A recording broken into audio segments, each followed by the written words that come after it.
before we kick this off, this is a copy of the book. This is a book that we're going to be discussing today, largely, but this is not the only thing that we'll be sticking with. So for everybody who wants to know more about India's stance on geopolitical issues, this is a book to have. And as Ambassador Kumar has made it very clear in some of the video interviews that you've given, this is not just a book for academicians and diplomats. It's a book for everybody who wants to understand India's foreign policy maneuvers. And we have been joined by our chair, so I take the opportunity of welcoming him as well. With that and with your permission. So. No, thank you, Professor. Thank you, Mohan. Thank you for coming and joining us. Very obliged. Go ahead. I'm actually going to do you a disservice before I begin. And I'm going to ask a question which is not in the book. So throughout the book, you bring up multiple points, and they're largely about how this is India's moment and how this, now India, if I remember correctly, the summary is that India now is going to be a rule maker rather than a rule taker. That's how you conclude almost the 6 praxis points of the 6 pillars that you bring it all together. How is India going to do all of this, be a rule maker and not a rule taker, with only 1,011 Indian Foreign Service officers? And this is something that in 2023, even the Ministry of External Affairs Standing Committee report pointed out. I mean, I believe in this vision, but how are we going to do it without the requisite number of diplomats? So let me begin by thanking ASIA for this invitation. I want to recognize Chairman Najib Jang Saab. Thank you. It's lovely meeting you, sir, virtually. And I want to thank you, Professor Amog Dev Rai. I want to thank Neeti for reaching out to me.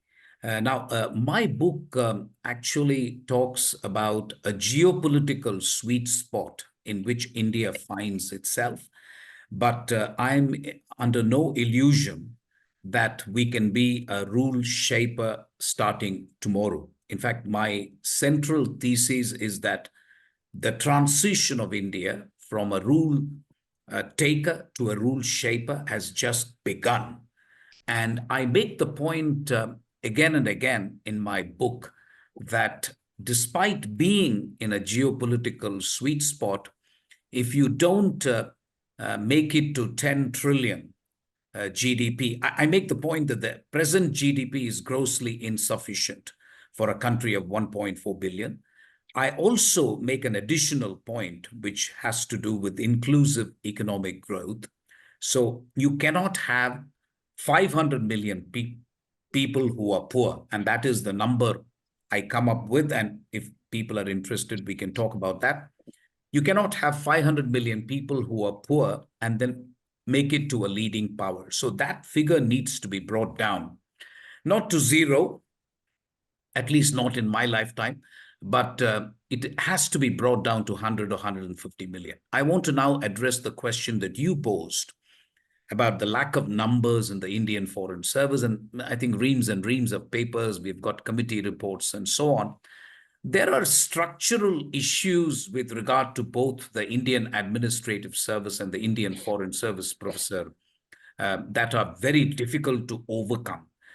For example, in the Indian Administrative Service, almost everybody ends up as a secretary to the government of India, that rank. Similarly, in the Indian Foreign Service, virtually everybody ends up as ambassador. This is simply not the case in most countries around the world. Just because you write a wretched exam, and there is no other word to describe this exam, you write the wretched exam at 22, 24 years, and you luck out and you get it, because it's nothing but a lottery in my view, but that's beside the point. Once you get it, it doesn't mean it entitles you to be Chairman Air India one day and be the India's ambassador to WTO the next day. The third day you can be Defense Secretary, and the fourth day you are something else. So that is one problem. Having said that, when I got into the Foreign Service in 1981, we were 20. Now we are 38. That is not bad. we almost managed to double the intake in the foreign service.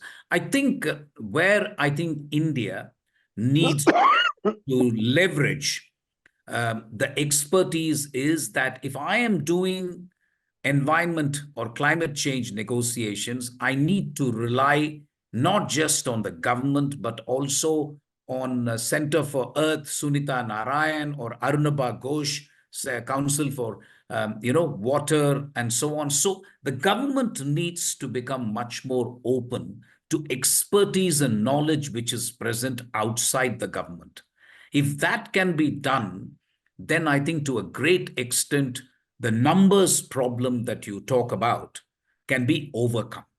Because otherwise, with the affirmative action that we have in India, with the entitlement of every officer who joins that we have in India, it's very hard, for example, for India to increase the Indian Foreign Service size to 100.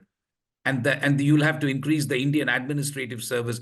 Actually, not so much the administrative service, with due respect. What we really need is an increase in the Indian police service, actually. But these things can't be done. I think we're already doing well by doubling it. But I think for me, the more important thing is, can you inculcate a sense of expertise and specialization in our officers? I mean, I spent 10 years as India's negotiator with the GATT and the WTO in Geneva. But my experience is an exception, not the rule. Normally, you will find an Indian Foreign Service officer going from Colombia to Moscow, and Moscow to, Outer Mongolia and China and so on. And that doesn't get you any expertise. So I think there are ways to tackle the problem, Professor Amok Devrai. I'm not going to spend more time on it. I think the numbers have to be increased within limits. But I think the more important thing is, can government be open to expertise and knowledge which is outside the government, accept it, and leverage it in negotiations? I think that is the key question. Right. I think that is an admirable answer for a largely impolite question. But getting back, I would like you to expound on the 6 principles, the matrix that you've created in your book, and then we'll get into the nitty-gritties of it. But I think these 6 principles are pretty interesting, and I would want to know more with some categorical examples from you. So very briefly, the seeds of this book were sown in Geneva when I was a very young negotiator.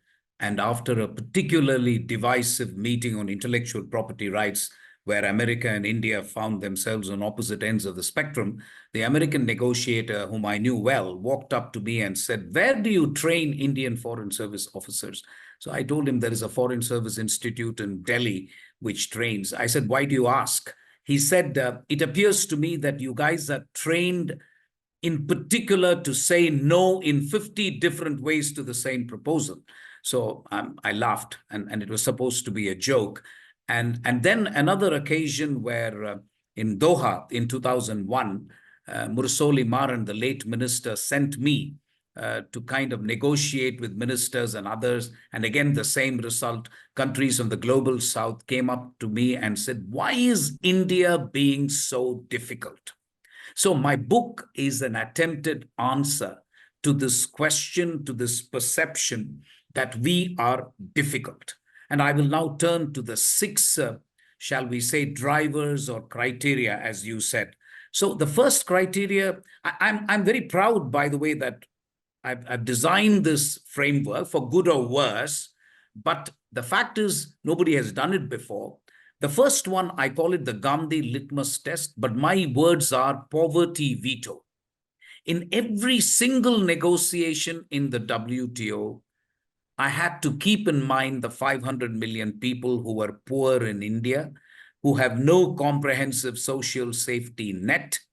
And so, to give you an example, why did India object to patenting of medicines and intellectual property rights in the WTO?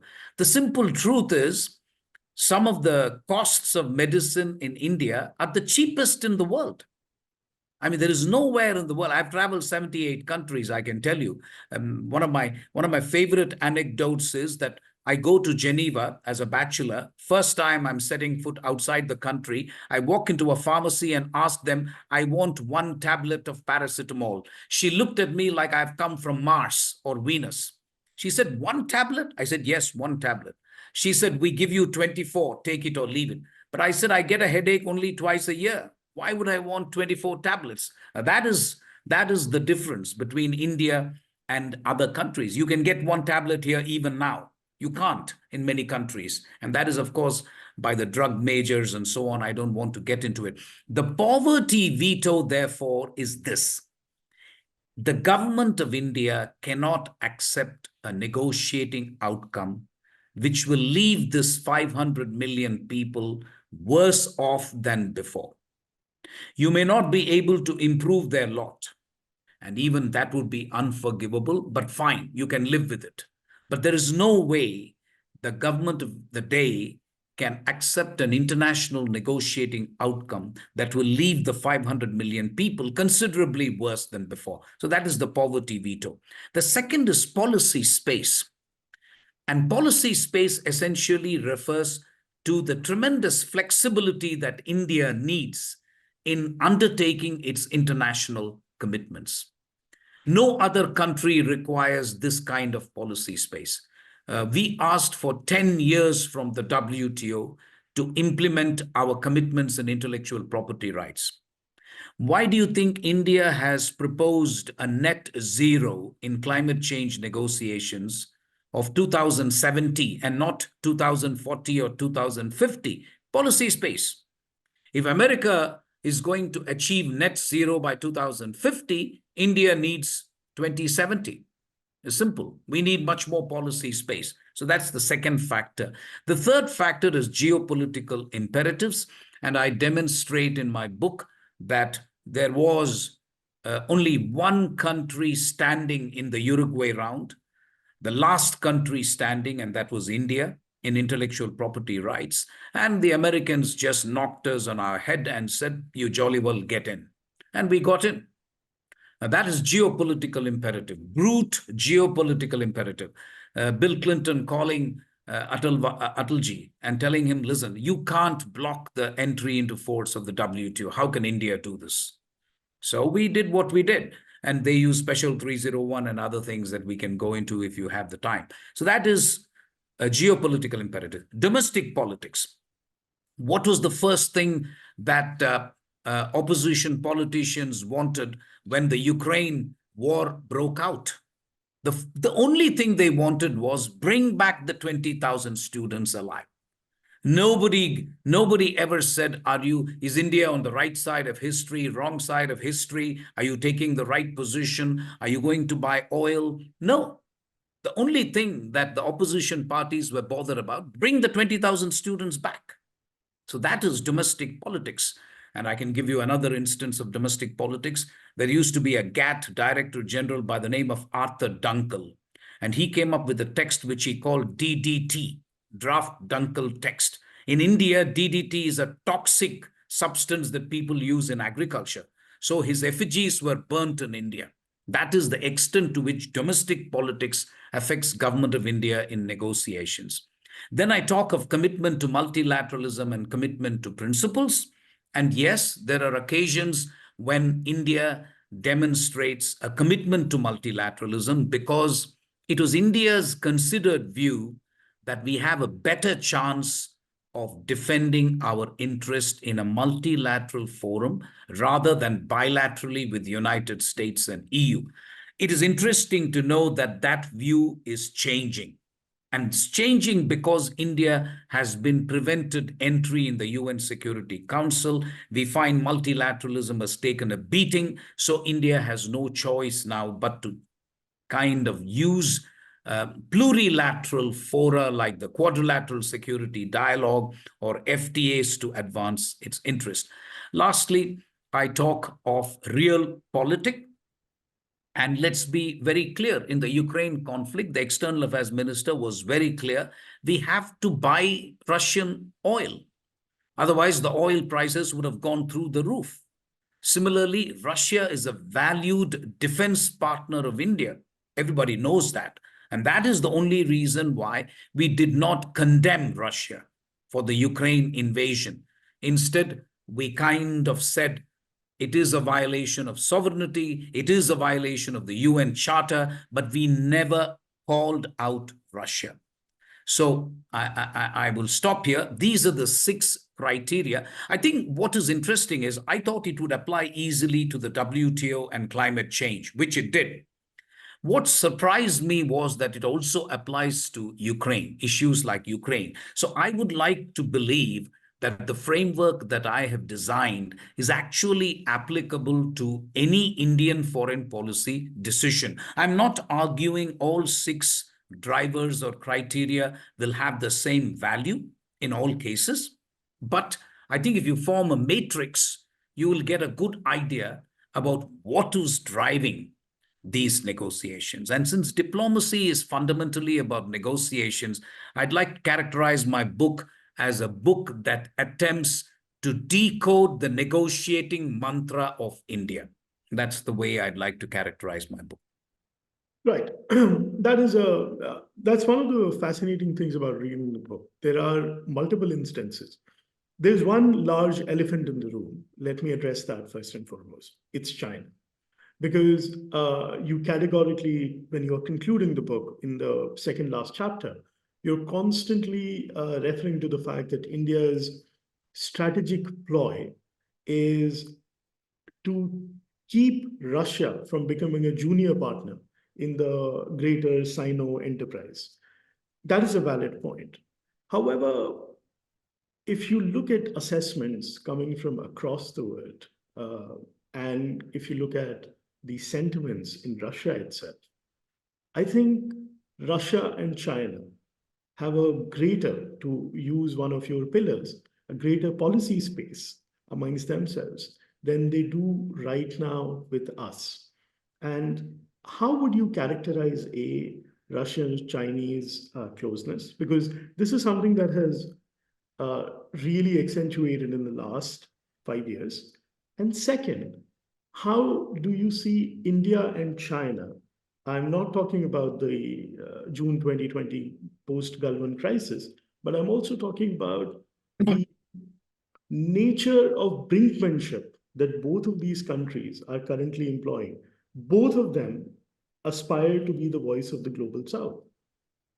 How would you apply your model to these 2 large questions? So those are excellent questions, and those questions are preoccupying the minds of policy wonks, if you like. So I'll begin by addressing the Sino-Russian alliance. Opinion is really split, Professor Amodevrai. Rai. Really, I mean, if you talk to Indian envoys who have been in Moscow, they tell me in near unanimity that Russia will never accept junior status with China. This is their conviction on the basis of the time they've spent in Moscow.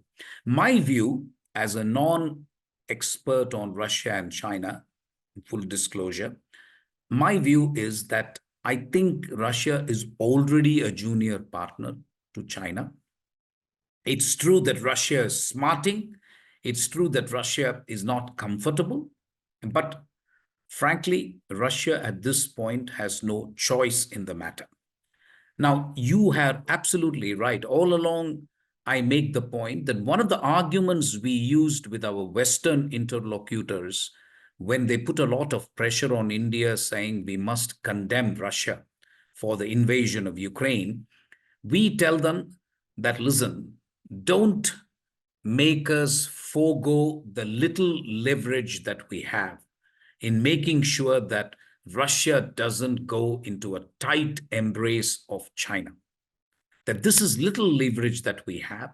I mean, don't forget that when Jaishankar, the external affairs minister, went to Moscow recently, he was received by Putin. That is simply not something that Putin does, by the way. He may do it only for 2 countries in the world, China and India at this point. He's not going to do it for every other country. So I think we still have not insignificant leverage. I'm using a double negative. I'm not saying that we have lots of leverage, but I think we have some leverage. And I believe the Western countries appreciated the point we are making. In fact, we have turned out to be correct on Ukraine. Right from the beginning, we've argued only a diplomatic solution is going to work. I see the present situation in Ukraine as one in which Russia is incapable of losing the war, and Ukraine is incapable of winning the war, frankly. So that is where we are. And I think if that doesn't qualify as a stalemate, I don't know what does. So in this Sino-Russian alliance, I want to say to you and your viewers that this is the first time in the independent history of India that Russia and China are together, except for a very brief period after independence. Russia and China have always been at loggerheads ideologically and otherwise. This has to concern India because it shrinks the strategic space available for India. There's no question in my mind about it. And that is something that we should be aware of. Like I said, I'm not sure we have the agency or the clout to kind of make sure Russia doesn't become a complete junior partner of China. I don't think it is in our hands, but we should do our bit.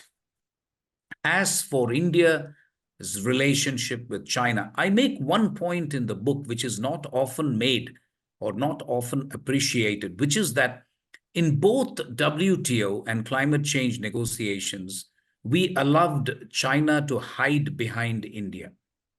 And that's a shame, frankly. In the WTO, China would come in and say, we are a developing country. We would like to join India and others.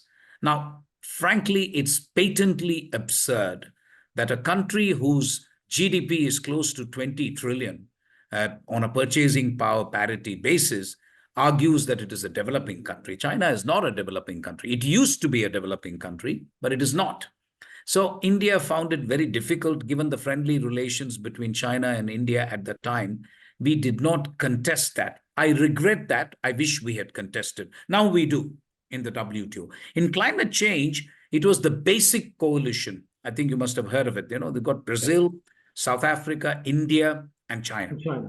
So that was a disaster for India because every time there was a climate change COP meeting, China and US would get together and issue a joint statement, which would then become a template for the subsequent negotiations in COP. So I personally am absolutely convinced that China took more advantage by calling itself a developing country, by hiding behind India. So that's the first point. On India's relations with China, I think it's fair to say that we have reached a nadir in the relationship as opposed to a zenith. I think this is the lowest point I have seen the relationship, at least from 1962 onwards. So it's pretty bad. The positions taken by both countries are diametrically opposite. India says without a de-engagement and de-escalation at the border, you can't have normal ties. China takes the opposite view. Forget the border, set it aside. Let's do things on a bilateral relationship as if Galwan or Ladakh never happened. So that is not acceptable to India. So this is where we are. It's interesting to see that China has not posted an ambassador in Delhi for the last 18 months. We've got an ambassador in Beijing. In fact, elsewhere, I have suggested that if this continues, we should withdraw our ambassador from Beijing. Because there is only one language that Chinese understand, which is reciprocity, frankly. Right. So I don't see why we should have an envoy when they have not bothered. Maybe they are posting one, I don't know, but we should wait for a reasonable period and then take a call. But it is interesting for international relations scholars. The power differential between India and China is a factor of 1:5. Whether you take GDP, whether you take per capita, whether you take literacy, whether you take poverty, it's almost 1:4, 1:5. Given this power differential, India has no choice except to resort to what IR scholars call external balancing, which is we go to another power which is United States in this instance, France, for example, the French president is here. We therefore look to US and EU and build alliances with them to counter China. Now, this is fortuitous because the United States is also looking for countries like India to be the counterweight to China in Asia. So that is where we are. I would like to conclude this segment by merely saying that for India, you cannot have a multipolar world if you don't have a multipolar Asia. You need a multipolar Asia first and foremost. And two theories that India held close to its heart have been busted by the Chinese. One is increasing trade between countries makes conflict less likely. That has turned out to be untrue. We've got a trade of $100 billion with China, and yet China and India were beating the hell out of each other at Galwan or Ladakh. So that is the first. Second, Prime Minister Manmohan Singh used to famously say that Asia is big enough to accommodate both China and India. I am beginning to wonder whether the Chinese see it that way. There is an old Chinese saying that a mountain can have only one tiger, not two tigers. It's an old Chinese saying. And I think they take it pretty seriously. They want to be the hegemon in Asia, and everybody else, can be around China, exercising their little power here and there. But they are very, very clear that the center of the world and center of Asia is China. So that's where I will stop with regard to, but there's no question in my mind that China constitutes the principal security challenge for India in the foreseeable future. Right. Thank you very much for that. I'm going to quote to you because you, I think in one of the places that you've spoken about, you made a very interesting point. Actually, two of them. One, that the state is back and it is back with a vengeance. And second, in the Foreign Service, you were a standout because everybody else was an expert on Pakistan and China. You are an expert on trade. I'm going to quote to you a speech from 2017 of Ambassador Hardeep Singh Puri, now Minister Puri. But this is a quotation when he was an ambassador. And this is a speech delivered to Carnegie Endowment for Peace. India needs to, at the end of the day, India's interests are better served by the WTO and MFN trade more than any of the myriad RTAs and FTAs. India does not appear to have any option other than to autonomously adjust to world standards on technical barriers to trade, phytosanitary standards and environmental and regulatory standards, and to engage in the world. You have been, and I get a sense of it, but I have also read other things, not primarily in the book. In the book, you do talk about trade and WTO negotiations, but you've been a critic of the MFN standard. When you talk about a greater engagement with the EU, the United States, or the United Kingdom, we've taken a step with the FTAs, but the FTAs are still lagging.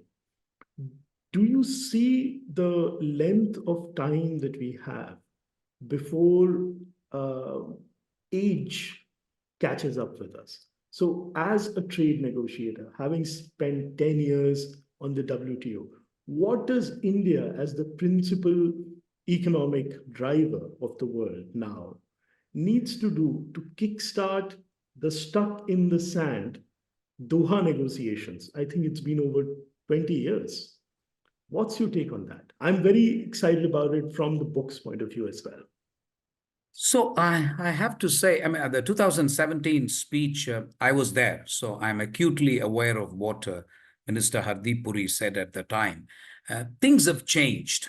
One needs to talk to him today to understand what his views are. But India was a fervent believer in MFN.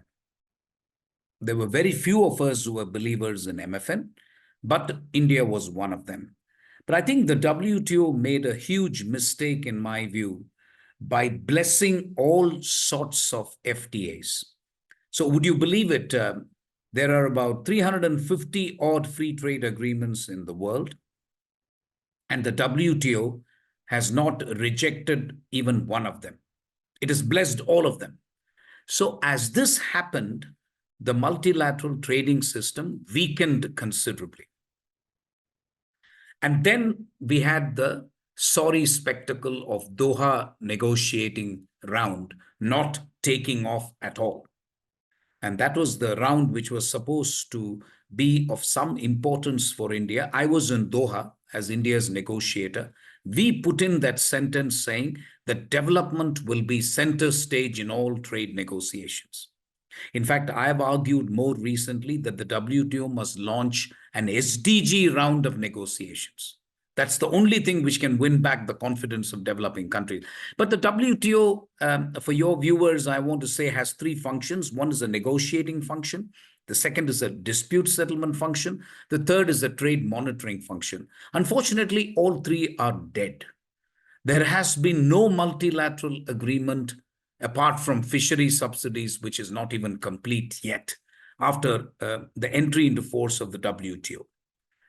Then the dispute settlement function, the Americans have prevented the endorsement of people to the appellate body. They have been vetoing appointments to the appellate body. So the two-step adjudicatory function of the WTO is dead. There is no appellate body. And the trade monitoring function is dead because of the opaque system of subsidies and government practices of China. Nobody is able to fathom what kind of subsidies China gives or China doesn't. So for a variety of reasons, WTO is dead, or at least in the ICU. It remains to be seen what will happen in 2 weeks from now in Abu Dhabi, where they have the 13th Ministerial Conference. I'm not very sanguine that they will be able to do anything to dramatically alter this dismal scenario that I have just painted. Given this situation, India did not have a choice except to embark on free trade agreements. India did it most reluctantly. So Mr. Hardipuri is right. We did it. We were the last people to do it. Where I think India has made a shift in strategy is that hitherto, all FTAs that India has negotiated are to the east of India. That is, you had the first one, which was Sri Lanka, then ASEAN, Japan, South Korea. Those are the countries with which we had free trade agreements. In all those agreements, they were able to export more to India than import. And India relatively lost out. I wouldn't say India completely lost out, but we weren't able to take advantage of their markets as much as they did to ours. I think it's also a factor of how uncompetitive our manufacturing industry is, frankly. So now we have decided we will only look west. So all the FTAs we are negotiating now, and the only country which I would like to consider west nominally is Australia. Although Australia is down under, for all practical purposes, Australia belongs to the west. So we are negotiating FTA with UK. We are negotiating an FTA with the European Union, negotiating an FTA with the Gulf countries. So my sense is this makes sense because at the end of the day, you will still be able to make an excellent shirt in India, which will cost marginally less than, let us say, Europe or the Gulf or Australia. So there will at least be a degree of competitivity in your manufactured goods and services. So my take on this whole business of trade is, I think India needs to understand that close to 50% of your GDP is foreign trade. You are not going to be able to become a 10 trillion economy without doubling your foreign trade. The next point I want to make, foreign trade is not just about doubling exports. Imports must also grow, and there is nothing wrong with that. There is sometimes a feeling in India that only exports is good and imports are bad. Imports of Ganesha idols from China is bad. I agree. But import of capital equipment from China is not bad. If it is going to be used by small and medium entrepreneurs, get the equipment for less than Siemens from Germany and use it to export, it's not a bad thing. And even China imports massively in order to export. That is something that I think India must realize. But on the whole, I think the FTA negotiation with UK, followed by European Union, followed by the Gulf Cooperation Council, will be of existential importance for India, because that will include two subjects which India has never negotiated hitherto. One, environment. And all of you know the European Union is going to impose a carbon border adjustment mechanism in 2 years' time. Second, labor standards. Both environment and labor, considered by India as non-trade issues, are now very much an integral part of free trade agreements. So we are being forced to negotiate on those issues, first with UK, then with European Union. So I think that is the only way to update your trade policy. I want to make a final point that the strategic discourse in India is far ahead of the curve as compared to trade policy. The trade policy is lagging behind. Your strategic discourse has raced ahead. And that to me is a matter of concern, because I repeatedly make the point in my book that if India cannot get to $10 trillion and cannot reduce the number of people in poverty from 500 million to 100, 150 million, all your strategic mantra is thoroughly useless. It'll not get you anywhere.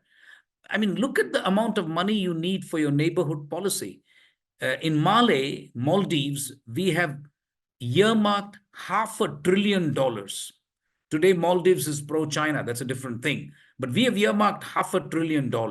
Sri Lanka, we have helped them to the extent of $400 million. Afghanistan was $1 billion before the Taliban took over. So you can't run foreign policy on a shoestring budget. You need money. And that is why I think we must get to 10 trillion ASAP. Right. This one of the interesting feature of the book, and I think this is you've done 2 or 3 interviews around it, and this has been slightly missed out. And it's an interesting question for students of international politics and geopolitics. You talk about India's ability to create spaces within multilateral institutions. To quote, so India is part of G20 largely, and there are times that it negotiates as G20, or if decides to negotiate as BASIC or BRICS. But when it comes to agriculture, sticky subject, a sticking point for multiple governments, and this one as well. There is an interesting anecdote about G33, a multilateral institution which just came about with division, which caused division amongst G20 and also some basic countries. This ability to innovate on the fly in strategic and diplomatic concurrences. Would you shed some light about this? Because there must be a lot that has not been written. So thank you for that question.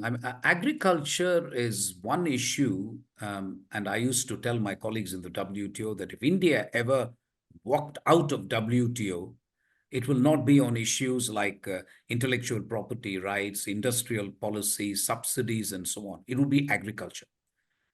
We used to make it very clear, the Indian delegation to the WTO, that agriculture is just too important a subject for any government to handle in India. It's politically sensitive.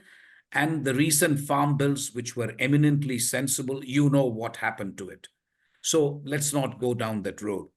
On agriculture, the problem is we are now the only major country left which has 50 to 60% people who are provided employment by the agriculture sector.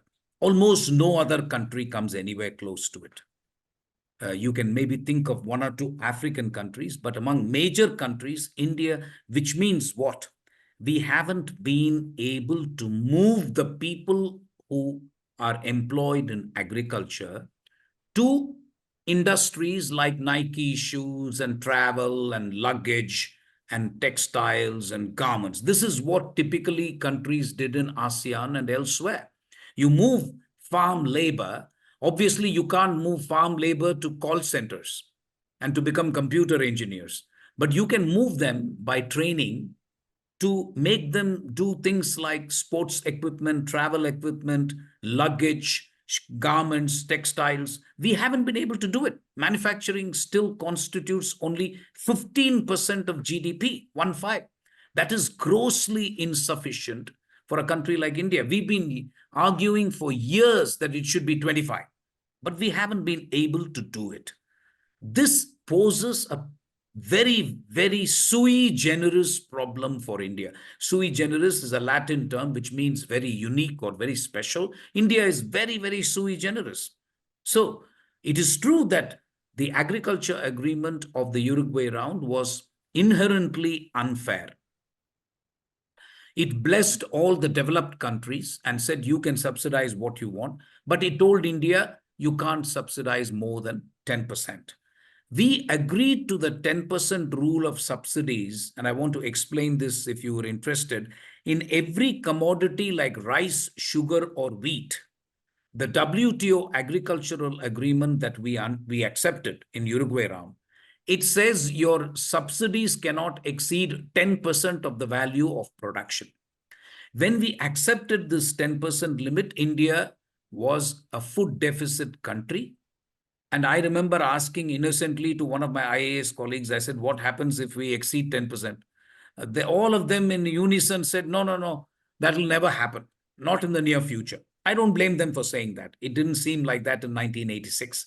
Today, we are in a position where at least in sugar and rice, we are exceeding that 10% limit. So that really presents a huge problem. In my view, and I've said that in the book, the WTO must amend that rule.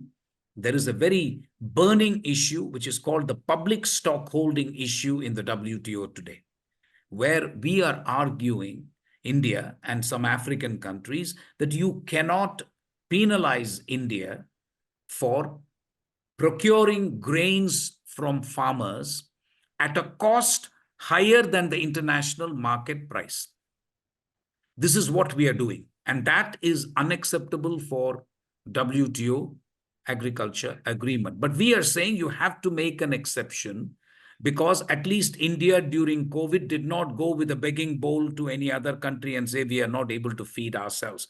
Having said that, Professor Amog Devrai, I have to also tell you the Pradhan Mantri Garib Kalyan Yojana now comprises 800 million people in this country who are supposed to be standing in a line and getting 1 kilo of lentils and 5 kilos of food grains. To me, that seems absurd. I cannot accept that 800 million people are poor in this country and stand in a queue to get 1 kilo of lentils and 5 kilos of food grains. So I've had some conversations with economists who tell me this is the National Food Security Act, which was passed in the parliament, which said 75% of rural areas and 50% of urban areas have to be given the subsidized food grains. It is true that this saved us during COVID, but I am not sure about this figure of 800 million. Maybe 400, maybe 500, but 800 million is way too much. The problem is, the more you procure grains at a subsidized cost to do this Pradhan Mantri Garib Kalyan Yojana, the more you will fall foul of WTO agriculture agreement. That is where things stand. It's a political hot potato as far as I'm concerned. Right. And this is also something that makes it very interesting, but because we have limited time today, and what I really liked about the book was there was a greater emphasis on intellectual property than on any recent book written by a diplomat. I think I can safely say that this is one of the few books where intellectual property is dealt with at some length. And that brings me to sort of a very important point, which you also kind of make. And I would like to connect it to an earlier point about state being back. We have made incredible progress in Global Innovation Index from ranked 81st in 2015. Today we are ranked 40, and I think safely in the next couple of years, the rank would go lower, much lower. I think it'll be in the top 30 and 20 very soon. But how do we accelerate this particular progress in intellectual property and innovation? And how do we bring it to a diplomatic toolbox? Because, of course, with the creation of NEST in the Ministry of External Affairs, there was a greater uh, room which was supposed to be made available for these things. But if you look at all of the pronouncements that have been made, and they have been great pronouncements, UPI integration, CoWIN portal to go to Africa, but it requires a greater push from the policymakers side to involve entrepreneurs, innovators, and startup walas. They're still not in it. So, how do we expand the diplomatist's toolbox? So that's an excellent question. It's a tough question to answer. I'm not sure I have all the answers. I think one has to do with a very cultural kind of ecosystem where I think filing of patents doesn't come naturally to Indians. You know, everything that we talk about, even in the digital public infrastructure ecosystem, is open. It should be open to everybody. I mean, even the idea of professors getting paid came much later in India, because gurus were supposed to teach their students free of cost. There was no question of charging for wisdom. So there is a cultural problem with regard to Indians not filing patents. We have systematically, as you say, lagged behind the Chinese. The Chinese have taken to it like a duck takes to water. They are filing, they are now the largest patent filers in the world. They file more patents than even United States. India lags behind. I would say three things, frankly. I don't pretend to have all the answers. One is knowledge dissemination. We have a major problem. I talk to a lot of traders and ask them, why are you not taking advantage of the India-ASEAN FTA? The first response of many traders is, साहब पता ही नहीं था, पता नहीं ये क्या है, form fill करना पड़ता है. You know, there is an Indian aversion for filling any form, because all our lives we have done nothing but fill forms. So there is that problem as well. But I think there is a lack of knowledge, and people, I think we've tried to do as many workshops, and WIPO, World Intellectual Property Organization, will be very happy to do workshops in all trade tier 2 cities in the world, in India, to make them file patents for everything. I think we have to get into the culture of filing patents. Knowledge is wealth. Knowledge is not supposed to be free. And if you have created knowledge, you are entitled to compensation within limits, of course. I think that making that understood in India is a big problem. The second problem is actually the level of education in India. And now that I am in the education sector, it is Narayana Murthy of Infosys typically says that 80% of the engineers, he says, I don't want them. He says they are supremely unqualified for life. So in the south of India, every street has an engineering college. Not so much in the north, but I come from the south, so I'm aware of this. And in the south, if you're not an engineer, you are considered an inferior human being to begin with. I mean, my sisters all went and did engineering, and my father looked at me and said, you are a loser, but I have a suggestion for you. Why don't you write the UPSC exam? Galti se mil jaye to acha hai. That's what happened to me. But I'm saying, so South is full of engineers, but that is not to say that all engineers are of the same level. I think the one area where we have the second issue is education. Because in order to innovate, you do need some skill sets. There are always a few examples of people who innovate who are 12th class pass. But we should not make a great hero out of that, because that is not going to happen on scale.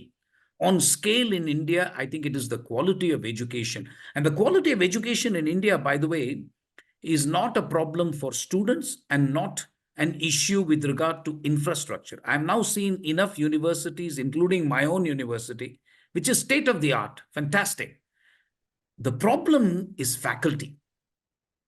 As long as you have an ecosystem in India, even now you go to DPS, let's say DPS RK Pro, ask them how many people want to go to the US, H1B, a lot of hands will go up.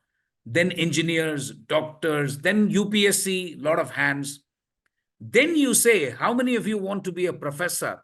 I challenge you, in a class of 80, there will not be more than, it'll be a single digit figure, I'm sure. So we've not been able to get faculty, excellent faculty. One of the biggest problems that my university faces, and that is why we have to go to America and other places to recruit faculty, is because knowledgeable faculty is so hard to get in India. So I think you'll have to do these three things: a cultural problem, a knowledge dissemination problem, and a problem with regard to education, where I think we don't have qualified faculty. I think it will happen in due course. It has already taken a very, very long time, because the last time intellectual property rights were implemented fully in India is 2005. 1995, WTO came into force. We asked for a transition period of 10 years. So by 2005, we have the WTO TRIPS agreement, which is fully operational in India. By now, people should be, the only industry which takes its intellectual property rights seriously is the Bollywood music industry. I'm very happy. Now you don't find people copying tapes. There used to be, I don't know how old, I see a lot of young people, but I am 66. So in my era, we used to copy tapes, left, right, and center. That doesn't happen now. At least people go and buy a piece of music or a tape. So that has changed. But other than that, we need to change the ecosystem and the education system itself. Because you are in demand for television cameras today, and we have to end it soon. So last two questions before I open it up to people here. Question one, there is a very interesting anecdote in the book. I just want to get your feedback on it, if it is possible today or not. You talk about Jairam Ramesh and Ambassador Shyam Saran Yeah. getting into climate change negotiation, where the minister cedes over to the the Prime Minister's special envoy for climate change, where the Prime Minister's special envoy for climate change is grilled by President Sarkozy, whether he has plenipotentiary candidature or not. How did these faux pas happen at this level? What was happening in at that point of time? And then you have the 2015 and 17 International Solar Alliance, and then the conversation after that. What has changed in the foreign policy strategy in the interim years? No, look, to a great extent in our setup, and I don't think I'm betraying any secret when I say this, the buck stops with the Prime Minister's office. This has always been the case. It's not like it's something new. But when the Prime Minister himself is not either clear or strong or whatever you want to say, then I think we have a problem. So I argue in my book, and I'm quite agnostic about what view people took at the time. Jairam Ramesh took a particular point of view, and Ambassador Shyam Saran took a particular point of view. You can be agnostic with regard to the views that these two gentlemen took. You could be on one side or the other. My problem was that unity of command and coherence and expression of a negotiating point of view from India is critical in negotiations. If you allow two or three voices to express themselves, which are not necessarily coherent with each other, then that is a win for the opposition. It's not a win for India. You can have all the pluralism in views domestically, but when you go out and negotiate, you must be clear. There must be one negotiating brief, and everybody should fall in line, frankly. If you don't agree, you are most welcome to resign. There is no problem. Nobody is forcing you to be a negotiator. So I think the problem at that time, I can only guess because I was not a principal actor at the time, but I can only guess that the negotiating brief was not clear, I think. So it was evolving, and I think we made things as we went along. And I think that is, I think that is a key problem. The other thing is that, and this is where my, it's a good point at which to end my intervention. I'm happy to take some questions. But, when I talk of policy space, I ask a very important question in my book. Policy space is important. Nobody denies it. But can we please look at policy space which was acquired by negotiators? Has it been used? For example, we got 10 years for the textile and garment industry in India, in the Uruguay round.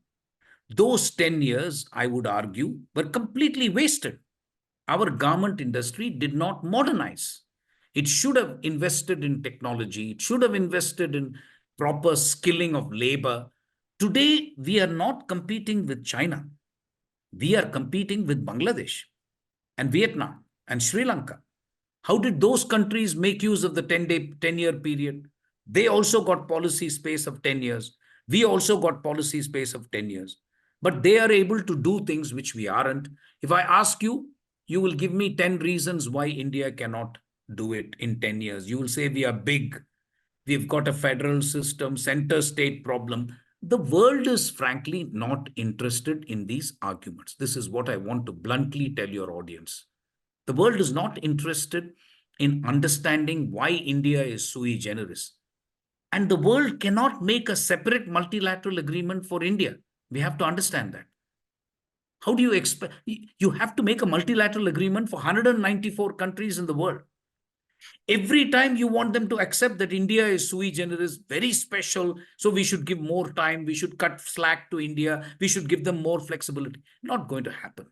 So I think we have to find a better way. I have made one suggestion in my book, which is some areas must be identified by an all-party meeting in India as constituting fundamental national interest on which there will be no politics.